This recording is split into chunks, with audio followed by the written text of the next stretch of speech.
What's happening, guys? We're here to take a look at the patch notes for Rainbow Six Siege that just came out on the 26th of the 10th.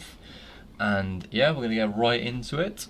So, Ace first. Ace couldn't handle all the firsts from his fans. Reduced the number of explosive ticks of the Selma Aqua Breach to 2 ticks down from 3. So it's just made his utility a bit quicker. And that's just going to help him breach a lot faster. It's not too overpowered, I guess. We'll have to just see how it plays out in the game.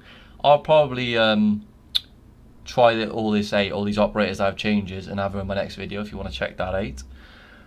Frost, shoot your shotgun, added the ITA-12S as a secondary weapon. So Frost, nice little buff for Frost there. I suppose not really a buff, more of like just an added gun, but helps. It just gives them more variety, so it's nice. It's nice to see that is. Glaz, lonely Russian sniper looking for some love. Whoever's putting these comments in here, honestly, what the fuck? Reduced vision recovery time to 0.4 seconds, down from 1 second. That's a big buff. That is. Reduced movement penalization by 50%. To 12 seconds, up from 6 seconds. So reduced movement penalized by 50%.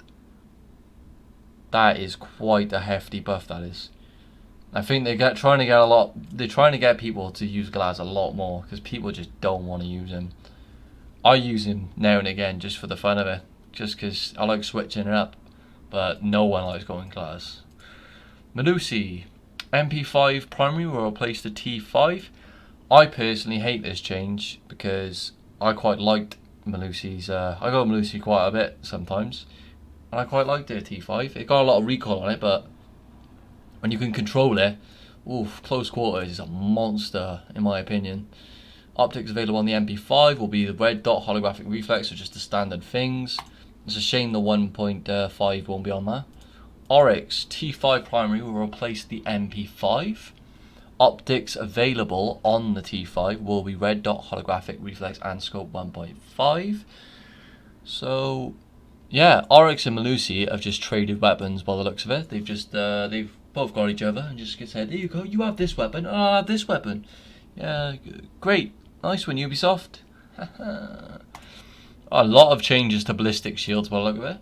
The guard break effect occurs when operators with a ballistic shield are hit by an explosion or take certain types of damage. From a scale of a minimum 50 to trigger the guard break to 100 damage. The severity of the guard break is proportional to the damage done to the shield. Electric damage and the minimum 50 damage threshold will trigger the minimum strength guard break animation. So this is going to make it a lot easier to stop those people with the shields coming in, get them to do that animation just so you can get a peek in, shoot them, take them down, nice and easy. Let's have a look what else it says on this. Melee damage, concussion FX, sonic burst and explosions of 100 damage or higher will trigger the maximum strength guard break animation. So this is going to allow for people melee and clashes shield just to have a bigger effect, make it a lot easier to take them down. Sonic burst, that's obviously echo. That's going to help a lot. Oh, what did I do there? Yeah, let's go back onto that. Sonic burst. Yeah, that's echo. That's a little tiny buffer echo just against shield operators, but that's nice. It's a nice thing to have. What else we got?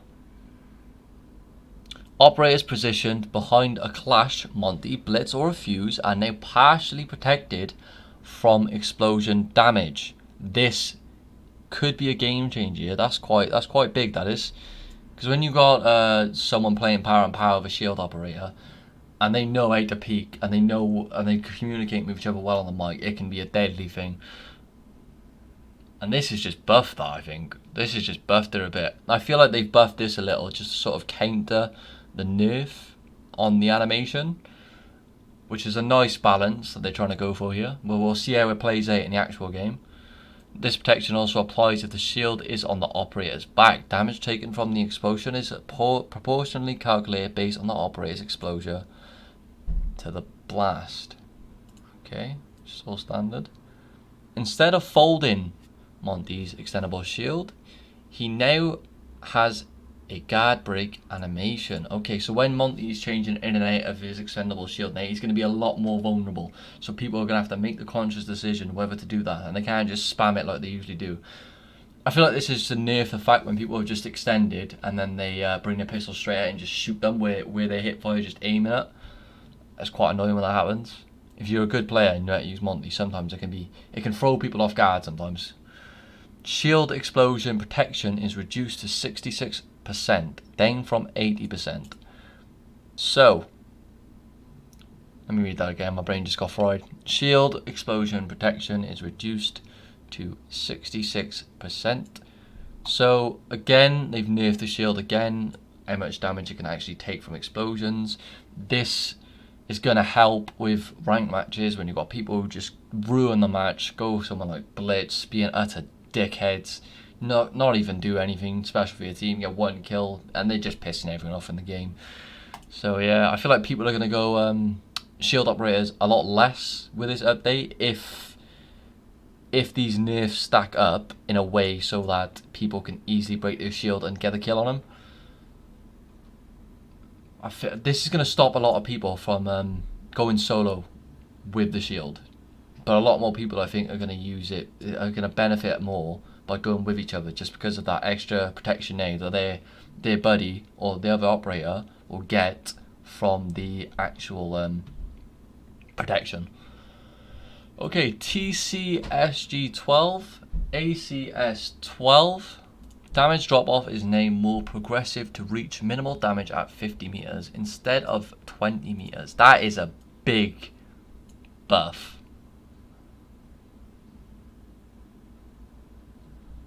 Yeah, that's a big buff for the damage drop off on them. Damage at max range increased to 68%, up from 40%. Again, that's a lot better. These guns will be a lot more effective at range now after this update. Suppressor damage penalized, normalized to minus 12.5%, regardless of range. Another nice little cheeky buff there as well. So these guns, I recommend giving them a try. I'm going to try them out myself. I feel like they're going to be a lot better now than they were. Gameplay updates. Changes to the diffuser interaction that allows players to pick up the diffuser even in situations where it might have originally been inaccessible due to falling into difficult to reach spaces. That's everyone likes that. It's a great change on this. Improvements to the chat filter. Improvements to the chat filter feedback system. I personally always go on the mic, so this is not going to affect me at all. But I feel like that they should have in the game something along the lines of what Rocket League have, where you can make call outs to your teammates you don't know. Because I feel like that's going to help a lot more with solo queuers, where you can just press on the D-pad, oh yeah, he's coming through this door, or they're on bomb, or like or even just the locations are at the bottom of your compass, like first floor bar, and just stuff like that. If you could just imagine if you could press a button on your D-pad to tell your teammate, just shade that area. That's game changer. That's calls for people who solo gameplay, and I don't know why they've not touched on that subject yet. But this is a step in the right direction. The ban ticker has been deactivated for custom games. It will remain visible in all other game modes. Okay, that's not really affecting me. I don't really touch custom games too often. Sometimes defenders spawn on top of each other when in second floor master bedroom on chalet.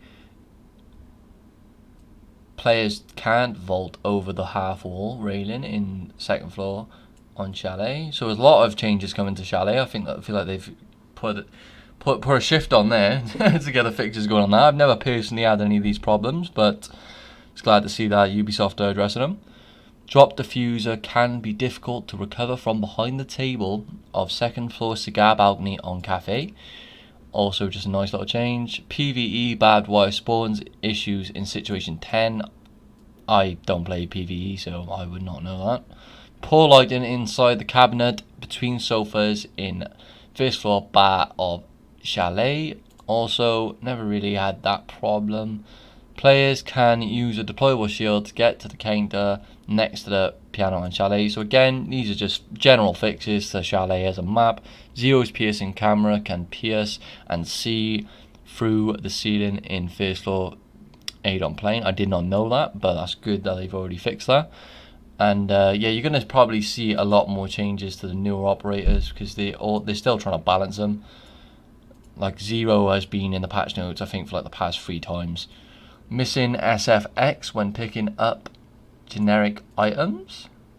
I'm glad they're starting to fix some of the signed issues in the game there.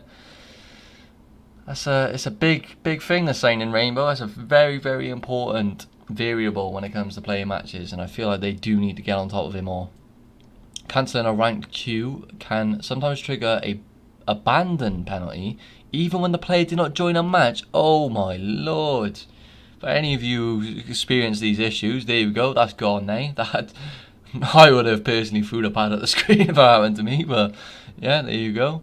Secondary hard breach gadget blue light can sometimes be seen through a barricade when deployed on it.